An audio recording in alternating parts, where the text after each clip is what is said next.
Not every I'm sorry is sincere. Some are strategies, some are trap, some are performances. So, how do you know the difference? Let's break it down.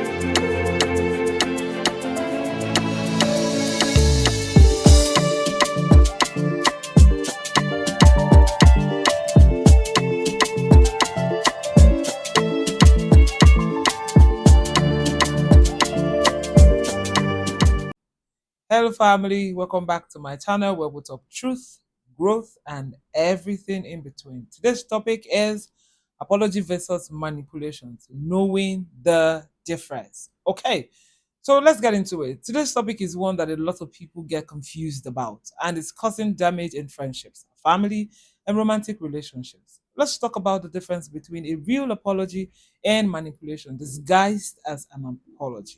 Because let's be honest, not every I'm sorry is sincere. Some are strategies, some are traps, some are performances. So, how do you know the difference? Let's break it down. Let's start with the basis. What is genuine apology? A real apology is voluntary, not forced. It's specific, not vague. It's sincere, not performative.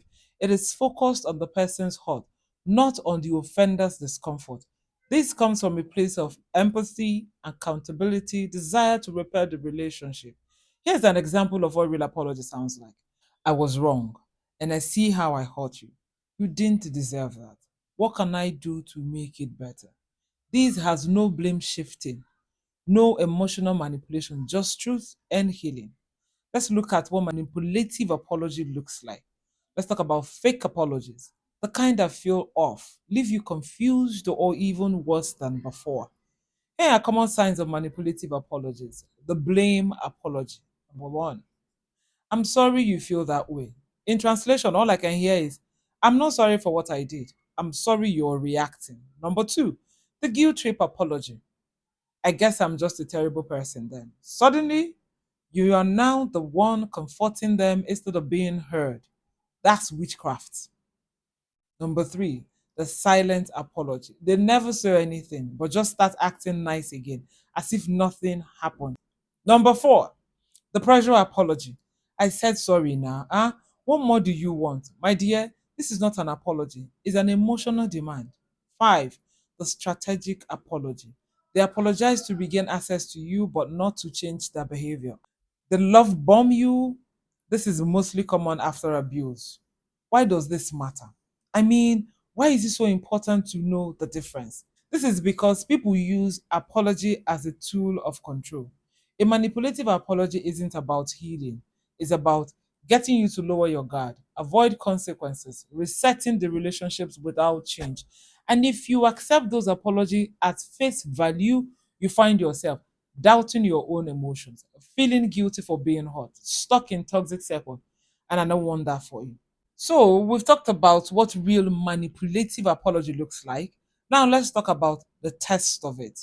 Here are five simple questions to ask yourself when someone apologizes to you. Did they acknowledge exactly what they did wrong? Did they name how it affected you, not just themselves? Was there an excuse attached to it? Is there a plan to do better, or is it just words? Do they respect your space if you are not ready to forgive yet?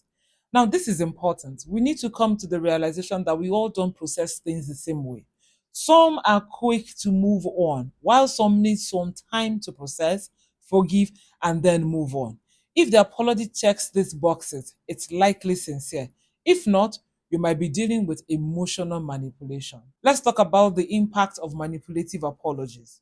Manipulative apologies are dangerous because they confuse your emotional compass, they make you feel unreasonable for being hurt, they create false peace until the circle repeats itself. Especially in romantic relationship, this becomes a circle of harm. Hurt, half apology, which leads to good behavior, and then it repeats itself again. It's not love, it's control. And emotional maturity demands that you see it for what it is. Now let's look at the real life scenarios. Let me paint a picture for you. You and your friend argue, you said harsh things in anger. 2 days later, she or he texts you. Sorry if I was a little off. I've been stressed. Let's not dwell on it.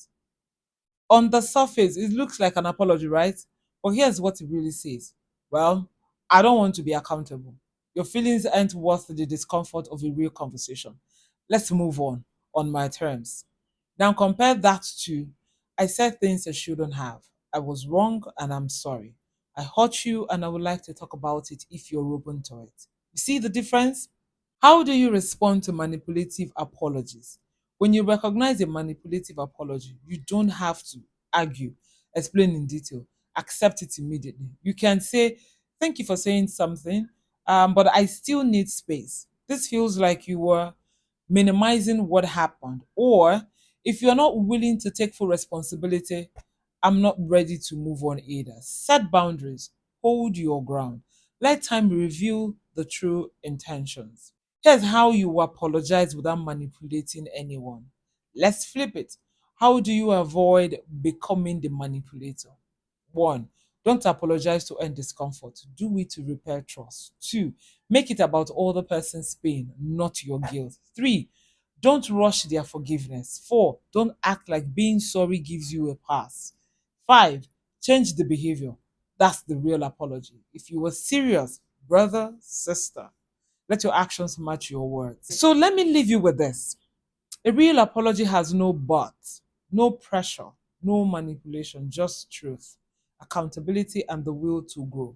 It's not about perfection, it's about emotional honesty. So the next time someone says, I'm sorry, ask yourself, are they healing you or handling you? Thanks for watching this real and necessary conversation. If you found this helpful, hit the like button, share it with someone you care about, and of course, subscribe. Let's talk in the comments. What's the worst fake apology you've ever received? Until next time, be wise, be kind, and don't be afraid to call up manipulations when you see it. Peace and growth always. Toodles. Mwah. Bye.